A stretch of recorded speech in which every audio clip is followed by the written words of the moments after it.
एक गिलास में गंदा पानी लेकर साधु को दे दिया। साधु ने पानी को देखते ही उठाया और फेंक दिया, क्योंकि उसमें से गंदी महक आ रही थी। तुम्हें शर्मानी चाहिए साहूकार, तुम एक साधु संत को ये गंदा पानी पिलाते हो। तुम इतना कैसे गिर सकते हो? हाँ। अरे साधु महाराज, इतने कीमती पानी को कौन तुम जैसे ढोंगी को देगा? हाँ? मैं जानता हूँ तुम नाटक कर रहे हो और मैं तुम्हें पानी नहीं देने वाला हूँ फोकट में। हाँ, अगर तू पैसे देगा तो शायद मैं तुम्हें पानी देने के लिए तैयार हूँ। इस गांव के लोग इतने पत्थर दिल हो गए हैं। जिन लोगों के लिए मैंने पूरे 100 वर्ष तक तपोवन जैसे गर्म स्थान पर रहकर तपस्या की, आज वही लोग एक साधु को एक गिलास पानी तक देने को तैयार नहीं है। साधु महाराज मन ही मन परेशान होकर आगे बढ़ते हैं और पूरे गांव में मदद मांगते हैं, पर कोई उनकी मदद नहीं करता। तभी साधु गांव के एक मास्टर के घर जाते हैं।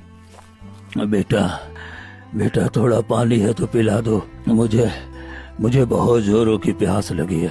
मैं कई दिनों से पहाड़ी इलाके में तपस्या से लौटा हूँ। पानी पिए कई दिन हो गए। तुम मुझे पानी पिला दो, भगवान तुम्हारा भला करेगा। अरे ओ साधु, किसे बेवकूफ बना रहे हो तुम? मैं एक पढ़ा लिखा मास्टर हूँ, कोई गवार नहीं कि तुम मुझे बेवकूफ बना दोगे। तुम जैसे ढोंगी और पाखंडी लोगों ने ही धर्म का मजाक बना के रखा है। जाओ यहाँ से। साधु महाराज चारों ओर देखते हैं, लेकिन कोई भी गांव वाला उन्हें पानी देने को तैयार नहीं था। सबके चेहरे पर उपेक्षा और कठोरता साफ दिखाई दे रही थी। साधु महाराज घने जंगलों की तरफ जाने लगते हैं। चलो जंगल में ही देख लेता हूँ, क्या पता कहीं छोटा सा झील मिल जाए तो पानी पीकर सुकून पा लूंगा। साधु पूरे जंगल में जाते हैं, मगर भटकते रहे।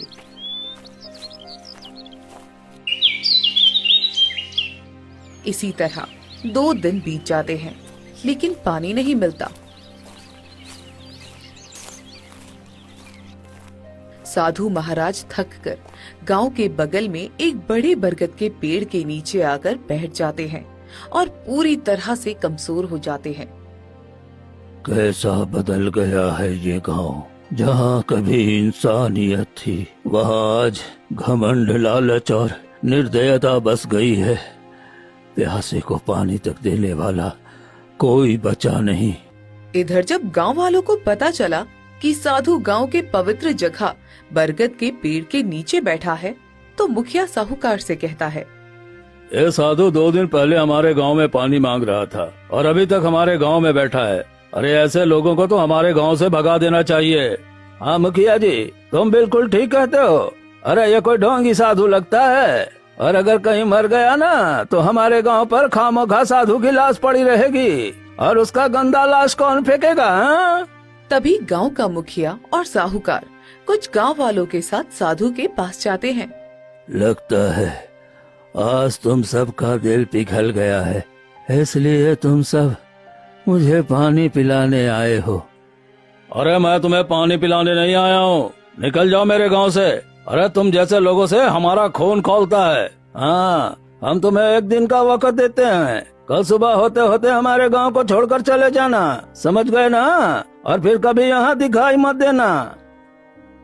सभी गांव वाले ताने देकर वहाँ से चले जाते हैं। साधु महाराज प्यास से और तड़पते हुए गर्मी की चिलचिलाहट में अपनी आखिरी सांस लेते हैं। मैंने बहुत सब्र की है, सोचा इस गांव की भलाई के लिए मैंने जितने कष्ट सहे वो सब भूल जाऊंगा। अगर ये लोग मुझे थोड़ा पानी पिला देते, लेकिन ये लोग अंदर से मर चुके हैं। मैं तुम सबको बद्दुआ देता हूँ। साधु जमीन पर तड़प तड़प कर गांव वालों को श्राप देते हैं। जिस पानी पर तुम्हें इतना घमंड है, वो आज से तुम्हारे लिए अग्नि बन जाएगा। तुम प्यासे रहोगे, तुम्हारे सामने नदियां बहेंगी, पर पानी की एक बूंद भी तुम्हारे गले के नीचे नहीं उतरेगी। हाँ। इतना कहते ही साधु वहीं मर जाते हैं। मुखिया और सभी इकट्ठा हो जाते हैं, लेकिन कोई वहां नहीं जाता। सभी मुंह मोड़कर वहां से चले जाते हैं। अगली सुबह होते ही अचानक गांव में भीषण गर्मी पड़ने लगती है, जिससे सभी का बुरा हाल होने लगता है।